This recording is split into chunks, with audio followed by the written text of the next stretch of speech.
my first goal is which in most cases, let's say 80 to 90% of the time, yeah, this is the direct conversation with the decision maker in the cold calling process is a no-go. So I can't get hold of him.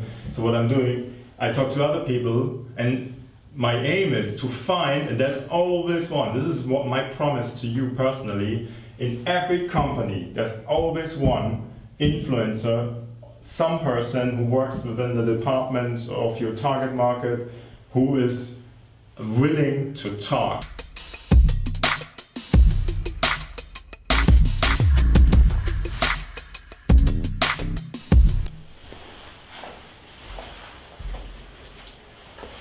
Hello, very welcome. My name is Thomas Klein from Klein Marketing in Germany, and today I want to talk about a really big misunderstanding when it comes to cold calling. Yeah?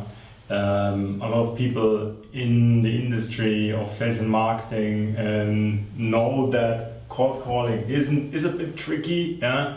And it has not become a lot easier in recent times.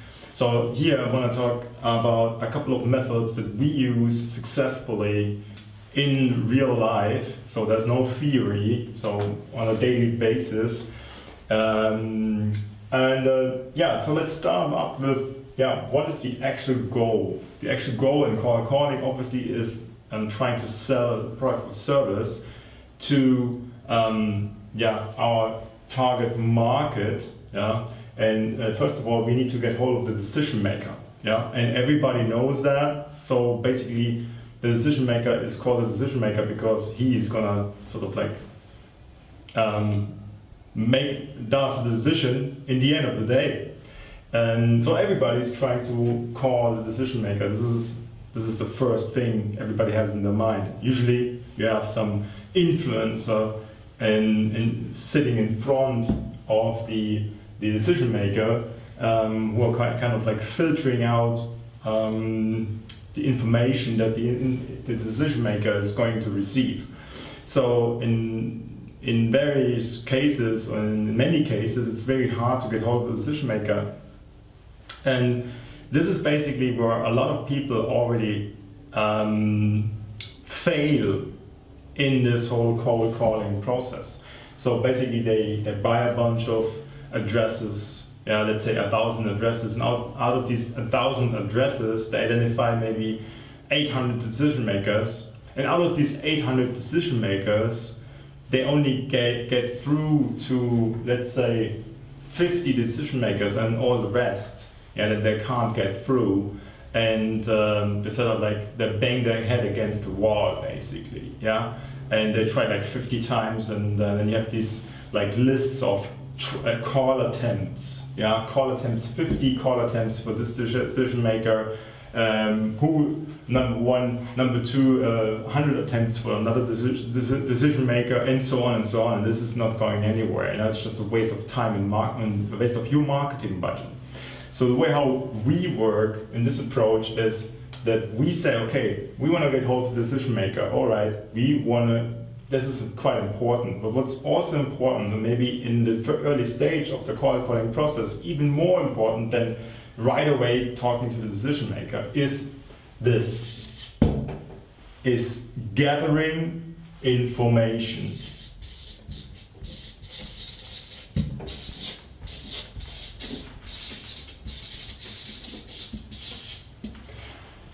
And why is it so important, gathering information? Now one of the other salesperson might say, well, what's so different between getting hold of the decision maker, talking to the decision maker, and gathering information? Is because I can gather information from an influencer very easily.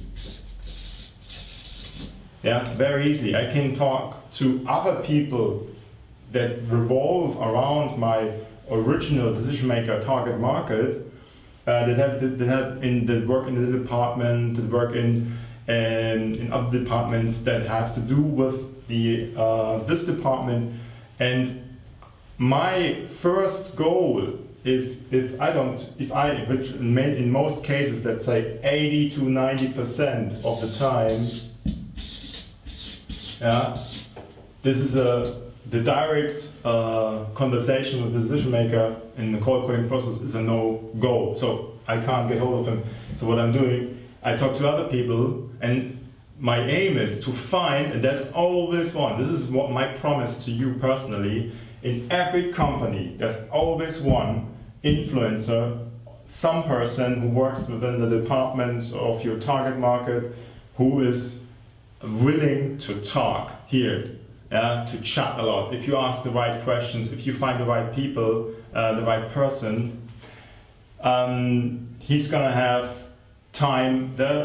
In every company, I've always find people working in a certain department that have the time to talk a lot, and then you ask them the questions and you get a lot of information. And don't get it wrong that a lot of the actual employees in a company have a lot of information. They have a lot of information. Some people who not the decision maker, but who've been working 10 years in the department, maybe know more about the department than the decision maker who's been only hired newly there and has been working only for 3 months. Yeah. So try and get hold of an influencer or somebody who likes to talk within the department, and ask him, yeah, so to say, like squeeze the lemon, yeah, suck him out, gather information. This is what we need. Yeah, we need to be able to profile our target market, and if we can't do it directly with the decision maker, which in most cases we can't, yeah, do it with other people. What we need is the information. Yeah, this is what we need, the information, and it doesn't matter where it comes from. First of all, and sometimes some of these influencers, they even know more than the actual decision maker. Yeah, I mean, he does the decisions, but he's maybe new in the company, and there might be some really veterans like working in this company who know a lot more about everything that's going on in this company. And they like to chat because they're bored, because they've been working there for 10 years and they're frustrated and they have lots of pain. And as it is, when we go to the doctor, somebody who has lots of pain and you ask him the right questions, he's gonna talk like a waterfall, like about all this pain. And then you know everything about this, well, you know a lot of information anyway. And so once you do this, yeah, the third step that a lot of people in the cold calling process also don't have on the radar is referral. After you do this gathering information profiling, then you're trying to get a referral. So basically, when you're, first of all, it's very important and very difficult to find the right decision maker. Maybe you have done some research, but you don't even get through. So how do you really know this is the right decision maker?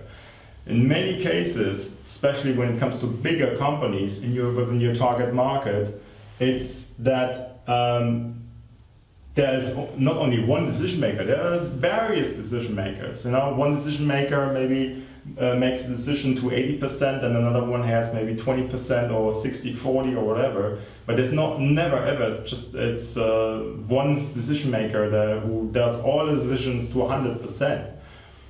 So when you talk, if you get hold of an influencer who is really willing to talk, and you get friendly with him and everything, and he might even give you in the end, in most cases, one or even more really good referrals. So maybe in this case, then you maybe get to know of other people within the company. Even then, after the referral, you can go back here and say, well, I got this referral, but maybe this person doesn't want to be named or whatever.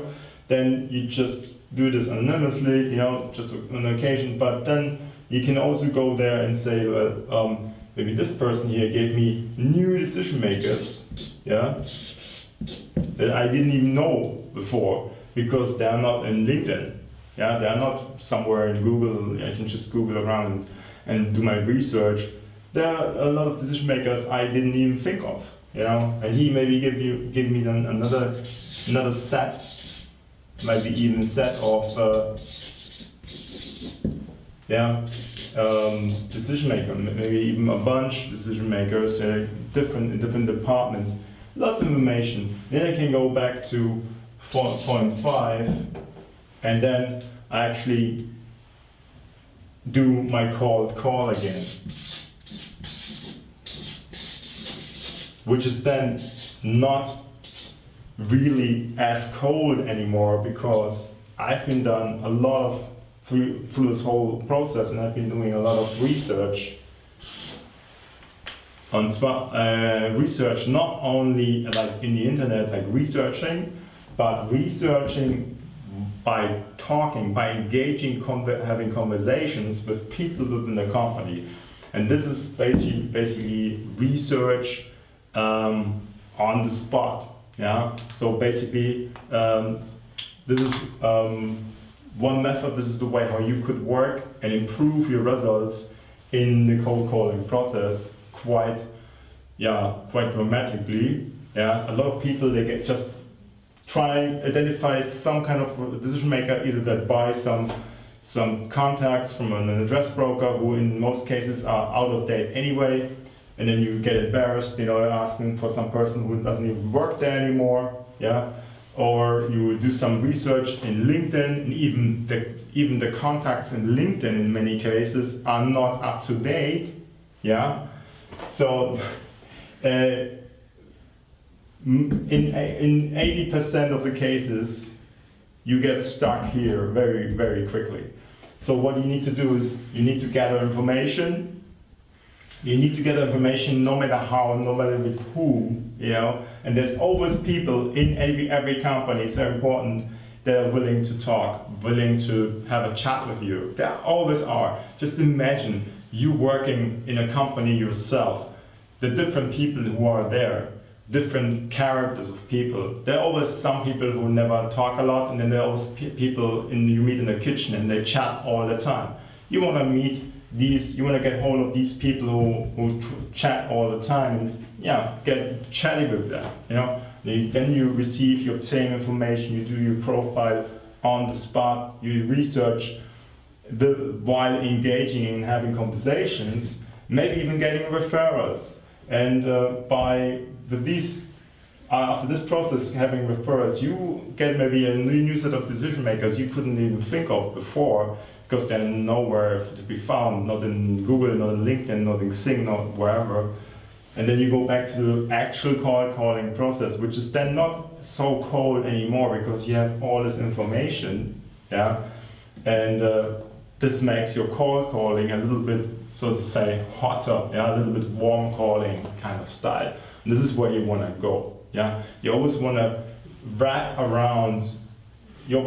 wrap your cold calling into some kind of context, yeah, that makes it warm calling, So then you also easier get through to the actual decision makers you wanted to talk to in the first place. So this is my advice, this is the method, this is how we work for the German market. If you have more questions, please contact me or leave me a note in the comments, or give me a thumb up for this video. And then thank you very much. When I say watch this video, my name is Thomas Klein from Klein Marketing in Germany. If you have any more questions about the German market, let's have a chat. Bye bye, see you.